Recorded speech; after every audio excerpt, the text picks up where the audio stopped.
Okay, good afternoon, everybody. Welcome to another episode of Beautifully Asian podcast. I'm excited today because we have a special guest with us today. We have Mr. Clarence Jones from the HueMan Partnership who will be speaking with us today. We will having a conversation today about the health of the African American man, a community health talk. So I'm so excited to have Mr. Jones with us, to have Clarence with him. So let me formally introduce Mr. Jones. Welcome. Well, thank you very much. And thank you for the invitation to be here. Oh, I'm so excited that you're here. Yeah, well, thank you. Yes. So, Clarence, I'm just going to start. I know that you are the executive director of the HueMan Partnership. Mhm. So, what I'm going to ask you to do, if you don't mind, just tell us a little bit, what is HueMan? So, HueMan, Right, right? right. And it sounds like human, but I know there's a little bit more to it as I was looking it up. And I said, okay, I saw something about the hue and the skin. Mhm. So if you want to just talk a little bit about what is the HueMan and what is it that you do through HueMan, then I'm going to backtrack and ask you a little bit about yourself personally. But I'm so excited to hear about HueMan. Well, human is just simply means that every man has hue, and all Okay. of us are human. And I think in this time and age, people are looking for differences to try to distinguish themselves or try to, uh, try to make themselves better. We all are we all got hue. We all are human. That So is true. so for me, it is a way for us to kind of level the field and to Okay. be able to talk about things more holistically, more realistically, Okay. and more authentically. Okay. So when I'm thinking about human and what you said with that we all have the hue, so that sounds like it's very inclusive. Very, very inclusive. That's what Yeah, it sounds very, very like to inclusive. me. I Right. like that. In fact, people think that when I say human, I'm thinking, they focus on the man Yes. part of it, but all of us are mankind. Yes, You know what I that's mean? true. So for us, it's the whole idea about we are committed to making sure that our community is healthier, Mhm. and for us to do that, it will require all of us to step up to the plate and to work together. I like that. That is correct. And so I appreciate so what I'm gonna have you do now is backtrack and just tell me and tell the audience a little bit about yourself. I see that you have a plethora of different things that you're involved in Mhm. and that you're engaged in. I know Mhm. that you're a board member from the Y of the Mhm. North, the general board, Mhm. and you are part of the University of Minnesota. You're Mhm. adjunct professor, and so just tell me a little bit about what it is that you do and how you came to this place Mhm. right now. Mhm. So I think I came to this place because I realized in my life that I was always going to be a collaborator. Okay. Even as a kid, I always wanted to do things, but I always wanted to include other people in it. Okay. And what I found out as a kid was that sometimes you are an outlier, sometimes you're ahead of your time, and sometimes your friends don't want to do what you want to do. True. So many times what I would do is I would suppress myself and I wouldn't do the kinds of things I wanted to do because I didn't have anybody with me. Yeah. But I grew up in Chicago. Okay. I grew up in the church. I was uh, graduated from high school. I came to Minnesota right out of high school. I called the first thing smoking out of Chicago. I gotta get out of here, boy. But I've lived here, and I'm married. I have a wonderful wife. I have 2 children. I have 3 grandchildren. And the things that I do is, as you just said, I'm the executive director of the HueMan Partnership, Okay. which is a coalition of collaborators. So Okay. one of the things for us is that I still got a chance to be that collaborator because, we have partnerships with 40, 50, 60 different organizations. That's And what we have done is we have set aside a standard where we say, like, we will stay in our lane. We will find people who do what they said they're going to do, and we will stay in our lane. And that's how we're going to make a healthier community. that's I think important. one of the challenges for us many times is that people organizations say that they're doing certain things, but they don't necessarily do them well. Yeah. And I am just, and not that I'm judgmental, but I just want to work with people that really, really are committed. And I said really, really committed Yes. to making our community healthier. And when I find people like that, then I am more and more committed, and I like to do a lot of different things. So Yes. I like that. I like that. Yes. And so you're connected to the Mayo Clinic also, it I'm sounds an like. adjunct instructor of medicine at Mayo Clinic. So what is that like? The interesting thing about it is I'm not a doctor, Right. and I tell people that what it does is I'm involved in terms of their work around research and studies and things of that Okay. nature. I'm also a fatherhood doula. Okay, no So, way. yeah. I think you had shared that with me before, and I Mhm, know a few women who are doulas, but I had never mhm, heard of a male doula. mhm. So what is a male doula? Mhm. Well, the male doula really is a birth coach, but I always Okay. tell people my interest is above the waist. I don't want Okay. to do that blood stuff. That blood stuff is not me. But what I do believe is that it's important for families to really understand how important it is for them to work together for the health of that child. Okay. And so we actually recently revised the daddy book. That's what I was gonna ask you about. I did Hmm. notice that. Yeah, So tell us about the daddy book. well, the Daddy Book was something that was created probably in 2008. We were working with, we had the Minnesota Fathers and Families Network, and Yes. so we created a Daddy Book. And what it did was it talked about the journey, the life journey of a child from prenatal all the way up to age 1. Wow. And so what it did in that book was it helped parents to understand how important it was for the development of the child Mhm. and then the various stages of the child, and then how they could help to improve the health of the child, by understanding some of the changes that the child will be going through. So we have always been committed to the whole idea about educating and making Okay. sure that families are fully aware and making sure that the role of the father Yeah. is valued in the process. Yes. And so we have done a lot of that, and have done it in a variety of different kinds of ways. Like I said, we have a fatherhood network.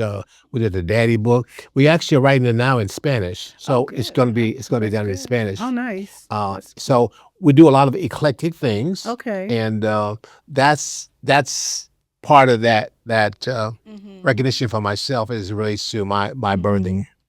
Okay, I like that. I like that. We definitely do when you think about fatherhood, you think about the Mhm, fathers and even the birthing process, like you said, mhm, that sometimes the fathers are not as engaged as mhm, they could be. mhm, And so I like the fact that I like that daddy book. I had never heard of it, but I like mhm, that. I think mhm. that's excellent for Yeah. our fathers.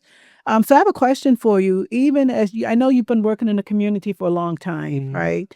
And you've also been working with African American men. You've also been mhm, working with families, but it sounds like you're also working with families overall. mhm, But can I focus on the African American family just for a mhm, moment and mhm, the males in the family? mhm, And so, based on your observation, based on your mhm, study, also based on other research you may have encountered. mhm. What do you think the perspective of regarding African American men are as it pertains to health? Do you are the men healthy?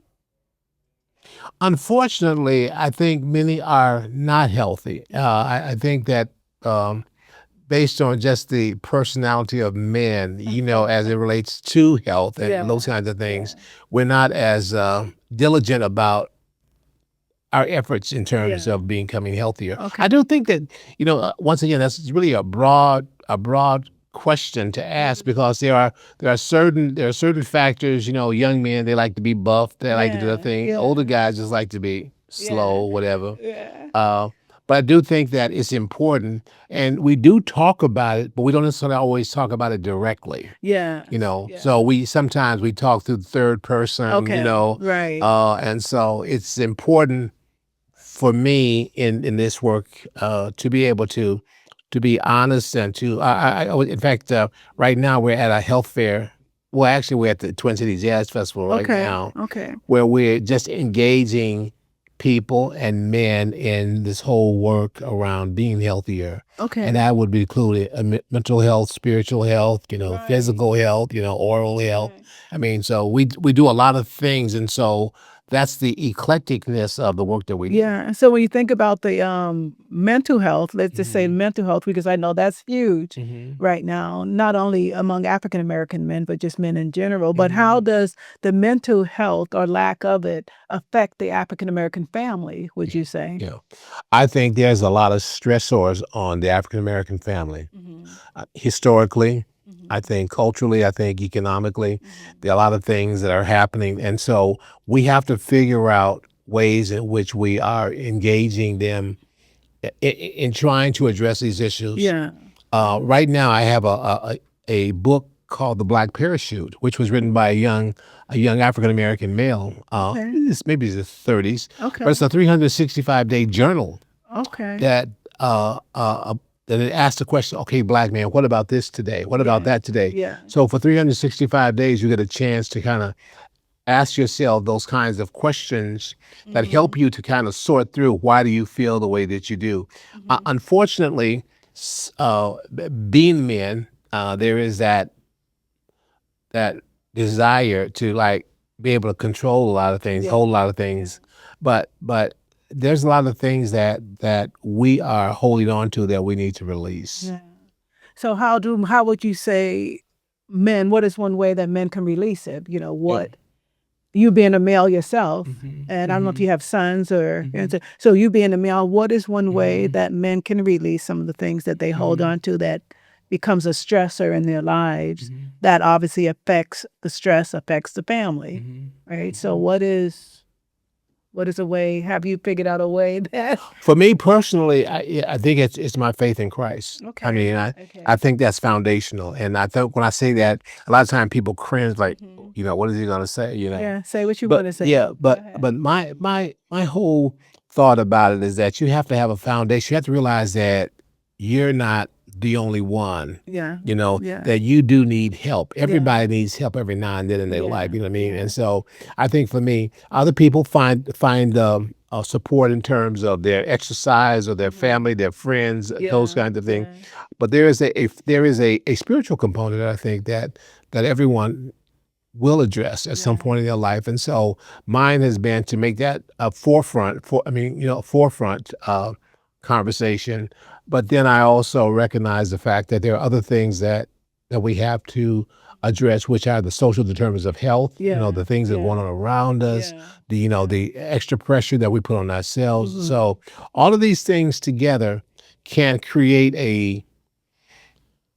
can create some stressors in your life, but you have to be able to try to address them. But the other thing that I think is important is to find people that are in alignment with you. You know, we sometimes, based on pressures, we sometimes align ourselves with folks that are not necessarily healthy for us. You know what I mean? And so we don't want to let them go. And my point is like,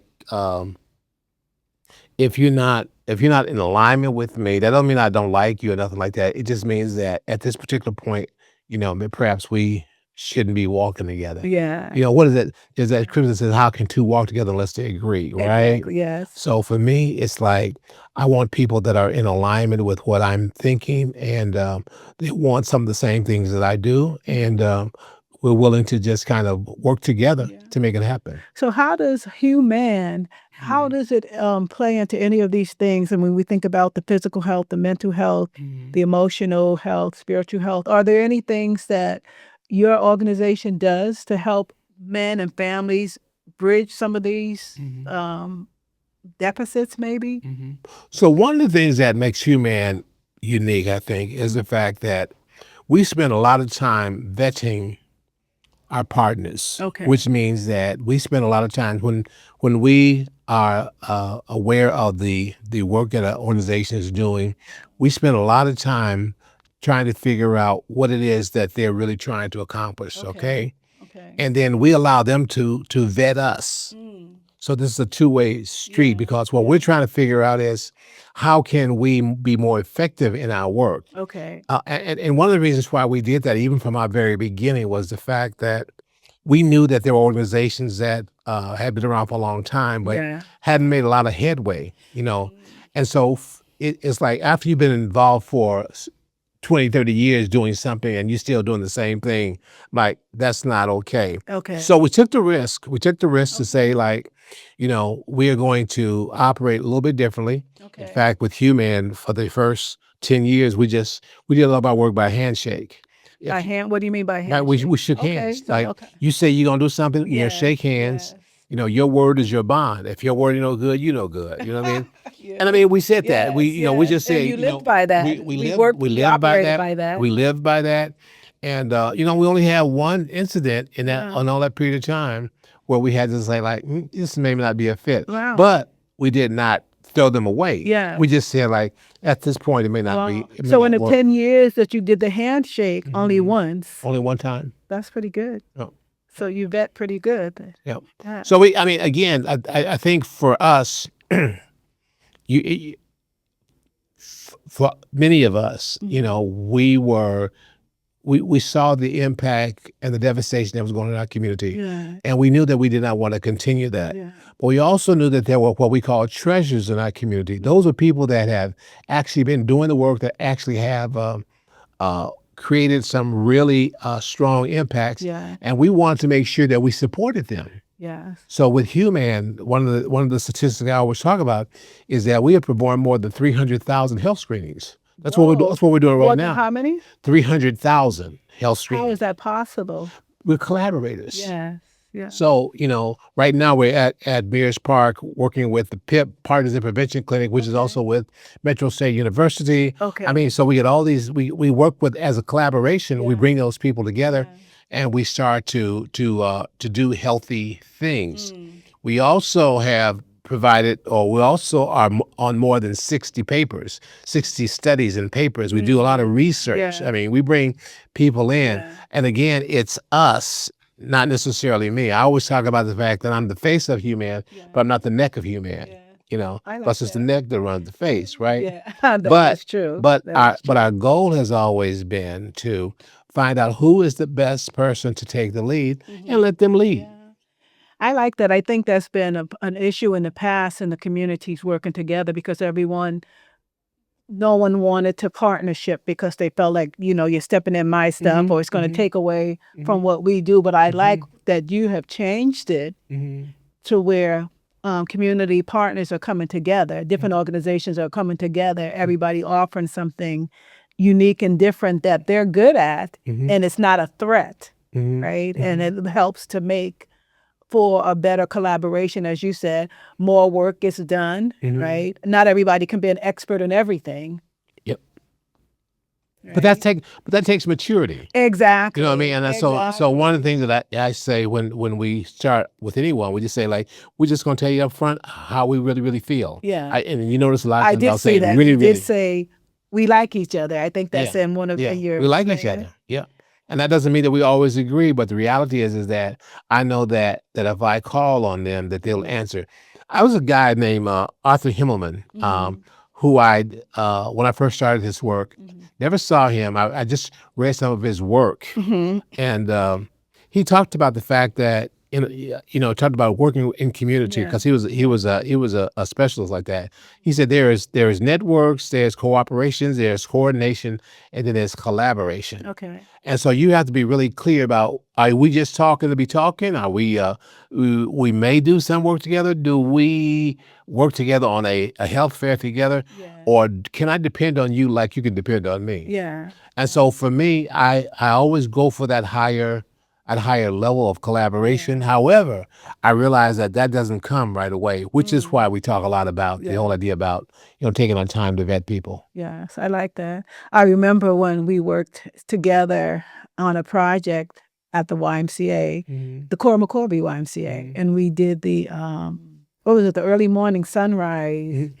Oh yeah, the breakfast, yes, and the walk, yeah. So I really did appreciate us working together and coming together with that. I think we was doing the snowshoeing. Yeah. And then we were doing the early morning, the sunrise breakfast with the early morning, and everybody coming together and just utilizing that big, beautiful porch. Yep. Right. And I remember that's what you said. Let's utilize this big, beautiful porch. Let's bring people together so they can just come out and fellowship and enjoy the sunrise together. Right. And I think that was a beautiful thing, by the way. Thank you. And I would love to do it again. Me too. I would love to do it again. Yeah. Yes. So I like that. And so also when I was looking at HueMan and it was talking about just the different function, the different things that you all did. And I know you mentioned that you're at a health fair now. Is there something else going? I know there was something last year that I went to. It was a big parade. and it was over south, and I know you were connected with that as well. I can't remember what it was. So you're out there in the community a lot, doing a lot. Whether you're doing blood drives, whether you're doing health screenings. I saw something around heart checks, different things like that. So you're doing heart checks. What else? Well, we do a lot of health fairs. I mean, one of the things that's important for me, as I said before, is that you want to align yourselves with people that are, truly doing and committed to making our community healthier. Yeah. And so what I try to do is I try to figure out, or I try to work with people to find out what it is that how we can really cooperate. And I just stay in my lane. I don't want to, I don't have to have my name on everything, but I want to make sure that we're doing what is most helpful for our community. So that was back in the day. Back in the day was what we did in South Minneapolis. We done open streets. I mean, I remember that. yeah, we've done all kinds of things. We're doing something now at the Core Recovery Center where we're going to be bringing in for seniors. Yeah. We're going to bring in a See Here truck with the University of Minnesota. It's the first of its kind, truck of its What kind. is it? It's See Here. See here. See and hear. Okay. So for the eyesight Eyes and the hear. ear. I love it. Right. So for the first time, they have created a multi-sensory motor truck that we're going to be able to test people's hearing and their sight and their balance. And the reason for that is because these are some of the things that impact dementia. Yeah. So we're going to get ahead of that, but we also are going to provide people with eyeglasses. So we're working with Helen Keller Institute to make that happen. So eyeglasses free of charge? Free of charge. Wow. Yeah. No, that's Free of good. charge. That's Yeah. good. Yeah. Because a lot of times people need things, and the health care, Right. the insurance is not covering everything, or it's covering a portion of it, or if it's not covering anything at all. So that's huge. Yeah. So so the thing about it is, there are people out there that really want to help our community. The thing with me and with us is the fact that when we have those opportunities, I want to make sure that we maximize them. I want to make sure that we bring to the table the people that are really going to show the funders that we are really committed to making it happen. So that's what we do. In fact, when we take money from a funder, we say you have to be out here with us. Interesting. Yeah. So you're just saying give it in. Don't just give me the money. And the reason for that is that if somebody would ask them a question about us, I want them to be able to say what's going on. Yeah. And So you're kind of like a boots on the ground, in the trenches, grassroots. yeah, but it's fun. If it ain't fun, we don't do it. If it ain't fun, we don't do it. You know what I mean? But again, I think that for us, and I'm only speaking about for HueMan, we have come to this place where we truly want to leave a legacy of true health for our community, but we also want to create a pipeline of young people who are that. In fact, right now at my booth in St. Paul, there's a young lady there who was studying biology, and she speaks Spanish, and I'm like, okay, I'm letting her talk to the nurses, like, okay, you might want to get into public health or something like that. But that's the way that we are, is that we look for others to be engaged. We look for ways to promote people. I tell people all the time, I'm not a hater, I'm not a blocker. I am old. I'm 74. I'm seasoned. So I don't have time to keep fooling around. For me, that's my legacy is that, and I'll share this real quickly with you. There were two things that when I was younger that I made up my mind. My legacy was to positively impacted the world so that I would have reproduced myself twice. Okay. I just want to have two of me. Two of you. I just want just two of me. All right. The other thing that I said was there was a saying by Abraham Lincoln, I believe, that said that when he died, he wanted to have lived such a life that even the Undertaker would cry. That even the Undertaker would. Okay. Yeah. Now you think about that, and I remember I would cry periodically. I would cry when I hear that or I think about that. Is that can you live a life of value so much that even people that are accustomed to death would miss you or would think something about you. I think that's hard living, and so I think that for me, that was what I wanted to do. That's a lot. Was to just to be positive and to do it in a way where you don't have to talk about me. I'm good. Yeah. You know what I mean? Yeah. I always say, like, there's somebody that's watching everything that's going on. So That is I'm like, it's true. cool. That It's is cool. true. So I ain't trying to impress you. I like it. You mentioned that you were 74 years Hmm. old, and Hmm. I like that. Hmm. So 74 years. What else would you like to do that you haven't done? Are you doing what you want to do? You know, I, have you always done what you wanted to do? I Or have you gotten into a place in your life now where things have shifted and you're now saying, yes, this is it. Thank you. I think my body is showing the impact. And like I walk slower now, Hmm. but my mind, I believe, is still fresh. I don't know that. I've done a lot in my life. Let's put it this Okay. way: I've done a lot in my life, and I'm not sure that there's anything that I'm really aching to do. Okay. All I know is that every day is a journey. Every day Yeah. is a Yeah. it's wonderful, Yeah. and I'm excited about seeing every day. Mhm. I live Mhm. in a way, and like I said, I'm in a space where I'm supported by my family, Yeah. but also by many of the colleagues that I have. I Yeah. mean, I have colleagues that I work with in this field that I work with for 25, 30 Oh years. wow, that's Yeah. good. There was one guy I said, we worked together for 2 centuries, the 20th and the 21st century. So that's a long time. That's a long But time. but when you find good folk, you keep them. That's You it. find you You keep them. you don't throw them away. Don't kill them You away. don't throw them away. I appreciate it and I love that. So Mhm. let me ask you this: what is the silver lining to all of this? Mhm. Is there a silver lining or Mhm. the positive? When you think about the community, you think about the health of the community. So we're not just talking about health in terms of physical health, but as Mhm. you mentioned, physical health, spiritual health, Mhm. mental health, right? Mhm. Financial health, even. Mhm. Is there a silver lining for the community, for the people? Do you see the hope? Do you see the shifting happening? Do you think people are getting it? I think we live in a very challenging time. Hmm. I wish I could be really, really optimistic and like, oh yeah, yeah, yeah, hip hip hooray. I'm not there anymore. Okay. I used to think that uh everything was like, rah rah rah, Yeah. kumbaya, all that kind of stuff. Yeah.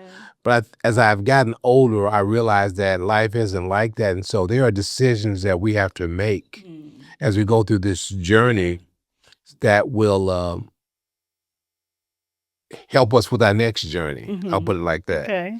So for me, I love living. Yeah. I love what I do. Yeah. I'm excited about it.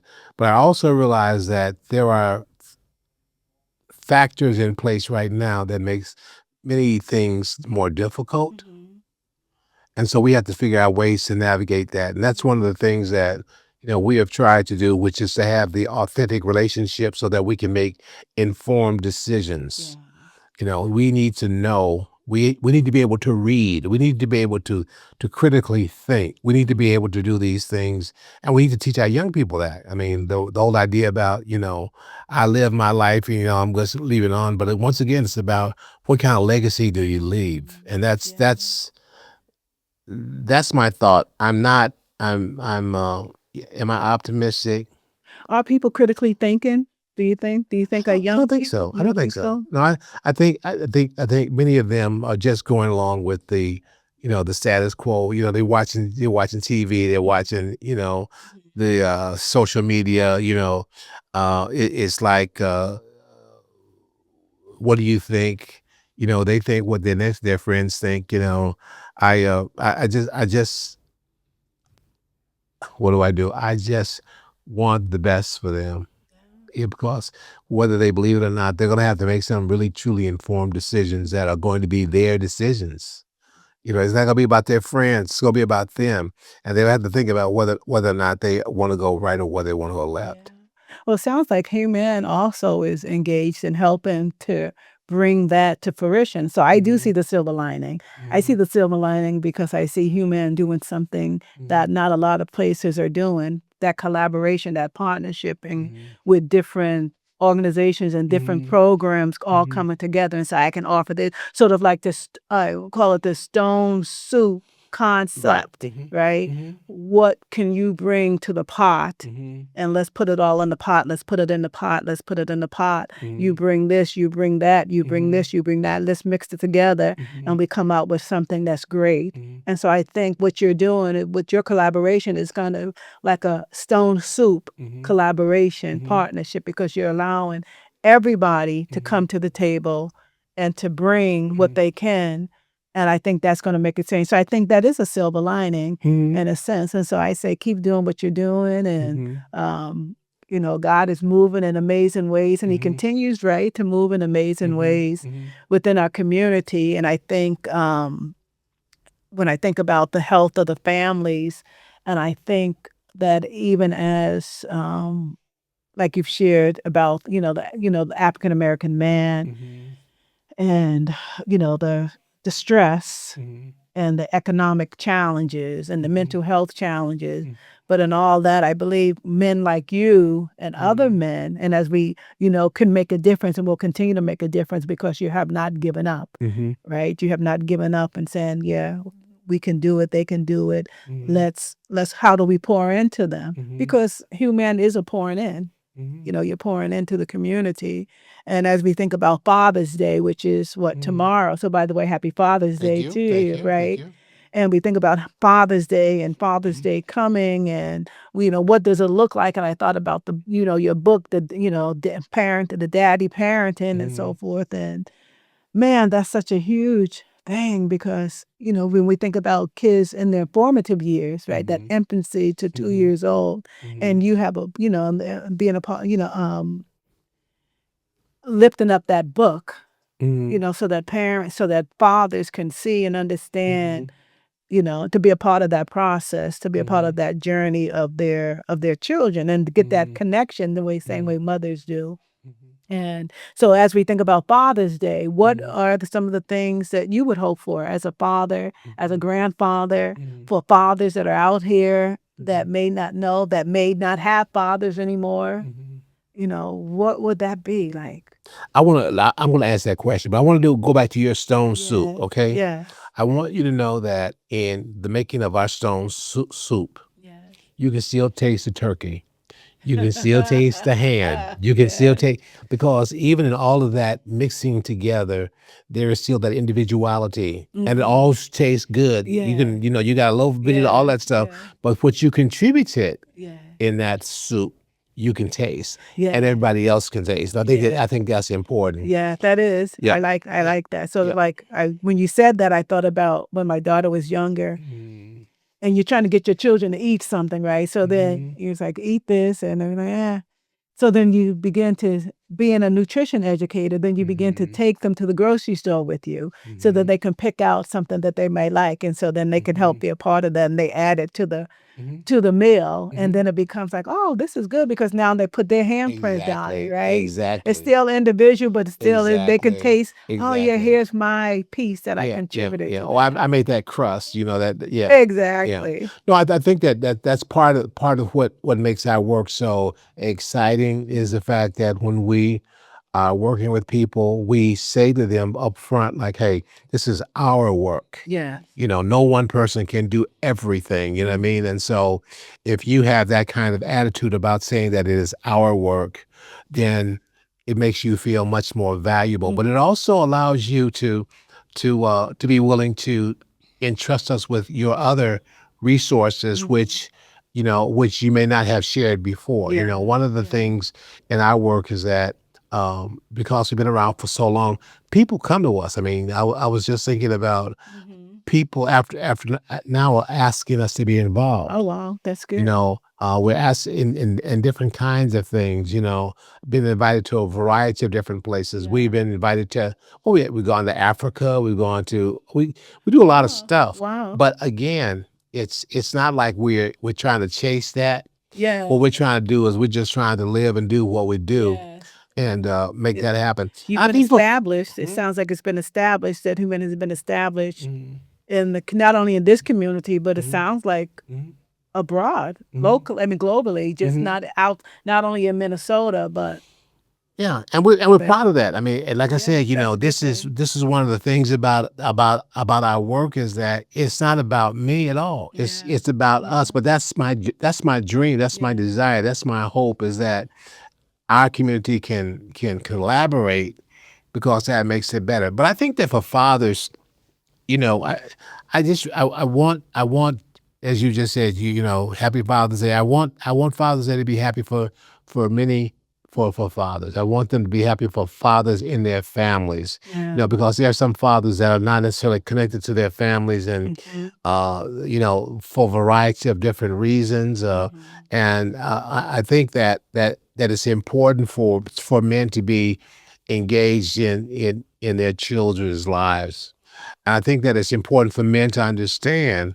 I'm gonna say this is that you can't always plant your seed in every kind of ground. I actually did a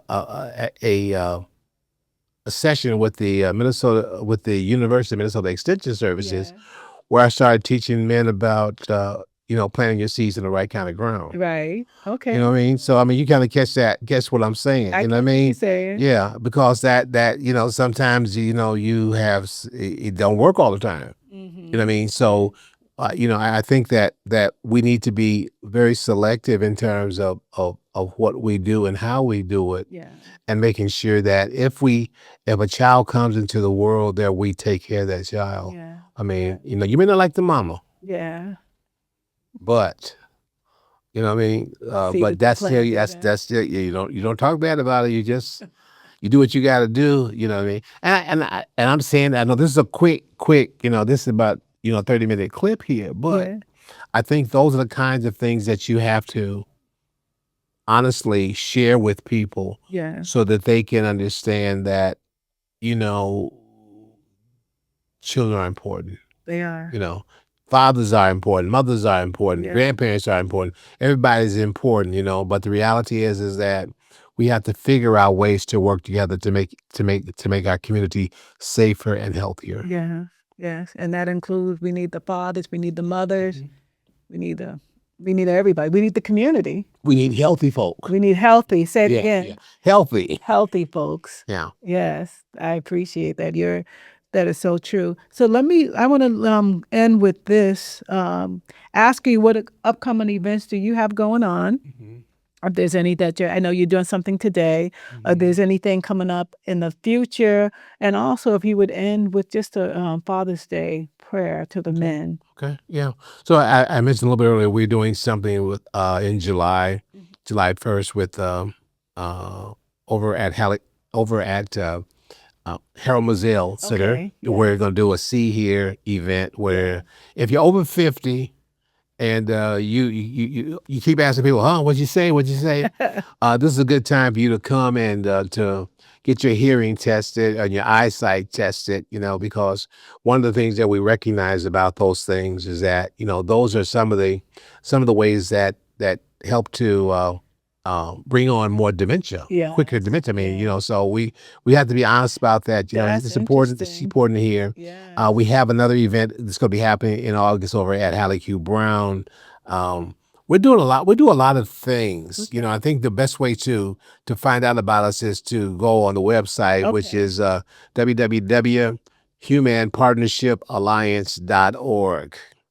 Again, www.humanpartnershipalliance.org. We also have a podcast, which is called Health Chatter. Oh, nice. And that's with a guy who I've known for a long time, Dr. Stan Shanley. Okay. And that's www.healthchatterpodcast.com. Again, www.healthchatterpodcast.com. HealthChatterPodcast. Right. Perfect. Yeah. Thank you. So we do a lot of stuff. It sounds like it. I'm excited. I'm glad that you came here today to Thank you. spend Thank you some for the time. invitation. Oh no, my pleasure to spend some time and to share about HueMan, which is such an important program and in the community that we need. An important, not only want to call it a program, just an important work that has to be done that you're doing, bringing partners together to collaborate to make sure that the whole community is healthy. Everybody who has hue in their skin It's part of our team. is part of that team. Yeah. I love it. I So I love can it. say a prayer. I'll say a prayer. Yes. Okay. I pray as a Christian. Well, Just so we that's so we okay. clear. We are believers in Yeah. So Father, I thank you for the opportunity to be on this show today. I thank you for the love that you've shown to us, dear Lord, by giving us life, health, and strength. I thank you for the love that you've given us, dear Lord, by revealing your Son Christ to us, that we might have a right to the tree of life. I pray for the families that will be listening to this. I pray for the fathers, especially at this point. I'm pointing out the fathers, especially because this is a Father's Day program. I'm praying that you'd give them wisdom, knowledge, understanding. And for those people those individuals who may need more support, I'm praying that we might be a vehicle by which we might be able to support them. I ask that you would give them strength. I ask that you would give them blessing. I ask that you would pray that you would bless this program and that all that we do will be for your glory. For I ask these things in Jesus' name. Amen. Amen. Amen. Thank you, Mr. You're welcome. Clarence Jones, again for participating, for coming on and stopping by. And thank you to everyone who is a part of Beautifully Asian Podcast. I hope that you were blessed today. And until we meet again, may God bless you. Bye-bye.